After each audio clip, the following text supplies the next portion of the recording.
नमस्कार, जेके चैनल देख रहे हैं आप और मैं हूं आपके साथ पल्लवी जम्वाल। तो हम बात करेंगे डीलिमिटेशन की। डीलिमिटेशन का जो मुद्दा है वो जम्मू कश्मीर में बहुत गरमाया हुआ है। हर एक की नज़र ये है कि डीलिमिटेशन का क्या कुछ फैसला आता है, कितनी सीट्स बढ़ाई जाती हैं।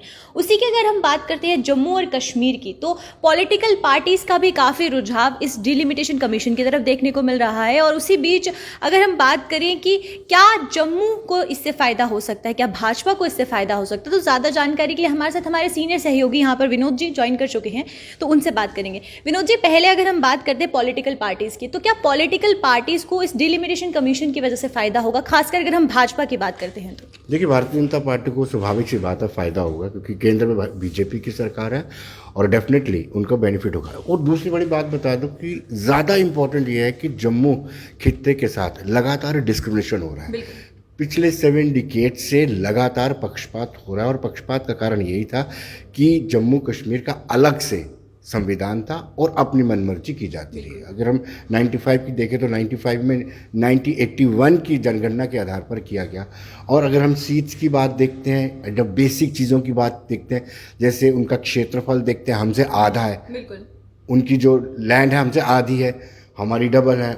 जनसंख्या 2011 में ही कहते हैं कि उनकी ज़्यादा है, लेकिन उस पर भी बड़े सारे सवाल उठ रहे हैं, बड़ी सारी पॉलिटिकल पार्टीज आवाज़ उठा रही हैं। तो कहीं ना कहीं परिसीमन होता है, 7 सीटें बढ़ती हैं, 83 से 90 होती हैं, तो कहीं ना कहीं फ़ायदा होगा। दूसरी बड़ी बात मैं आपको बता दूं पल्लवी जी, आरक्षण मिल रहा है एसटी को, शेड्यूल्ड ट्राइब को आरक्षण मिल रहा है।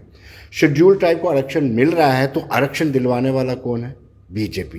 तो डेफिनेटली उनका रुझान भी बीजेपी की तरफ होगा।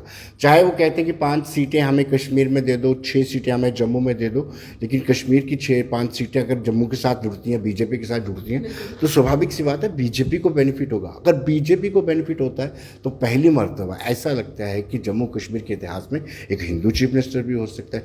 इसकी कल्पना हम कर सकते हैं, या बीजेपी वाले इसकी कल्पना कर रहे हैं कि अगर एसटी को रिजर्वेशन मिलती है और एसटी उनके साथ चलता है, और चलेगा भी, एसटी उनके साथ चलेगा, तो डेफिनेटली बीजेपी को बेनिफिट होगा। तो विनोद जी, एक आखिरी सवाल मैं आपसे जानना चाहूंगी, क्या यही वजह है कि पीडीपी ने जो है वो इनकार कर दिया कि वो डिलिमिटेशन कमीशन को समर्थन नहीं देंगे, जो डिलिमिटेशन जम्मू कश्मीर में हो रहा है वो उसको सपोर्ट नहीं करेंगे? देखिए, सोर्सेज कह रहे हैं कि इसका संज्ञान लिया है इलेक्शन कमीशन ऑफ इंडिया ने, क्योंकि वो एफिलेटेड है इलेक्शन कमीशन ऑफ इंडिया से। पीपल्स डेमोक्रेटिक पार्टी एफिलेटेड है, अवामी नेशनल कॉन्फ्रेंस वो भी एफिलेटेड है। एफिलेशन होने के बावजूद आप अगर उनकी प्रक्रिया को फॉलो नहीं करते, उनको प्रोसेस को फॉलो नहीं करते, तो डेफिनेटली उन्होंने संज्ञान लेना बनता है। और मुझे लगता है कि जो इलेक्शन कमीशन ऑफ इंडिया इसका संज्ञान लेंगी। दूसरी बड़ी बात यह है कि पीपल्स डेमोक्रेटिक पार्टी को लगातार नुकसान हुआ है, यह हमें मान के चलना चाहिए, क्योंकि पीपल्स डेमोक्रेटिक पार्टी जब बीजेपी के साथ हाथ मिलाया था, तो आप सब जानते हैं कि उसके बाद जिस तरीके से बीजेपी ने समर्थन वापस लिया, गवर्नमेंट गिर गई, और फिर लोगों ने, आवाम ने कहा था कि आपको हमने पहले कहा था कि बीजेपी के साथ हाथ मत मिलाइए। फिर उसके बाद बीजेपी के साथ हाथ मिलाने वाली पीपल्स डेमोक्रेटिक पार्टी 370 को नहीं बचा पाती है, 35 को नहीं बचा पाती है, तो पब्लिक पीपल्स डेमोक्रेटिक पार्टी से नाराज़ है। और यही एक वजह है कि अपनी थोड़ी सी स्पेस बनाने के लिए महबूबा मुफ्ती ने ये स्टैंड ले लिया कि मैं डिलिमिटेशन कमीशन के समक्ष नहीं जाऊंगी।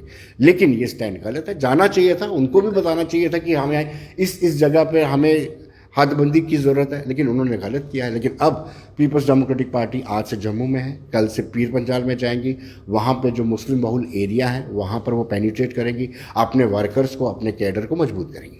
तो वहीं जो जम्मू कश्मीर की एक नई तस्वीर सामने आ रही है, धनबार मूव जो है उसको बंद कर दिया गया, डिलिमिटेशन होने जा रहा है और नई कॉन्स्टिट्यूंसीज बढ़ाई जा रही है, तो क्या लगता है कि जम्मू कश्मीर के जो लोग हैं क्या वो इन सब चेंजेस को अपना पाएंगे और एक जो नई तस्वीर है जम्मू कश्मीर की वो उभर कर सामने आएगी? देखिए, जम्मू कश्मीर के लोग अब चाहते हैं कि एक पॉपुलर गवर्नमेंट हो। जम्मू कश्मीर के लोग नहीं चाहते कि ब्यूरोक्रेसी उन पर हावी रहे, वो चाहते हैं कि कहीं ना कहीं पॉपुलर गवर्नमेंट हो।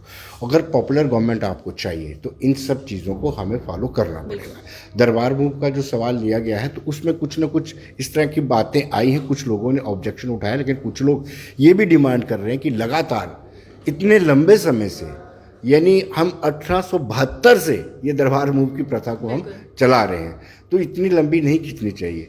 दूसरी ओर मार्केट के लोग ये कहते हैं कि बाज़ार में भूम आता था, जब दरबार मूव होता था करीब 5 लाख लोग यहाँ जम्मू शहर में आते थे। और पल्लवी आपने भी देखा होगा, अगर हम वेव माल में जाते थे तो वहाँ पर कश्मीरी काफ़ी ज़्यादा होते थे।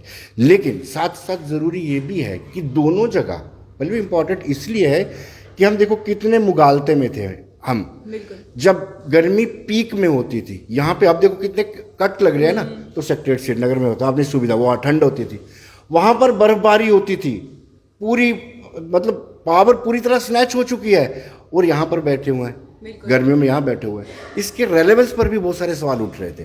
तो कहीं ना कहीं ये फैसला लेना ज़रूरी था कि 12 महीने सेक्रेटरीट दोनों तरफ चले, क्योंकि आज गर्मी है, ऑफिसर्स को भी गर्मी लगनी चाहिए। जब गर्मी लगेगी उनको एहसास होगा कि मेरे घर की लाइट बंद है, तो लोगों के घर की भी लाइट बंद होगी। वैसे ही जब ऑफिसर्स वहाँ पे रहेंगे, बर्फबारी होगी, स्नोफॉल होगी, रोड्स बंद होगी, पावर बंद होगी, आपको एसेंशियल कम्युनिटी नहीं मिलेगी, तब आपको भी एहसास होगा कि आवाम कैसे जी रही। तो मुझे लगता है ये इंपॉर्टेंट था। चलिए, बहुत बहुत शुक्रिया विनोद जी आपका सारी जानकारी साझा करने के लिए। तो ये थे हमारे साथ हमारे सीनियर साथी विनोद जी, और जिस तरीके से हम डिलिमिटेशन की बात कर रहे हैं, अब जम्मू कश्मीर की क्या कुछ तस्वीर सामने आती है, उसके बाद क्या कुछ देखने को मिलेगा, ये देखना बहुत ज़रूरी होगा। तो आज के इस अपडेट में सिर्फ इतना ही। आप मुझे इजाज़त दीजिए। नमस्कार।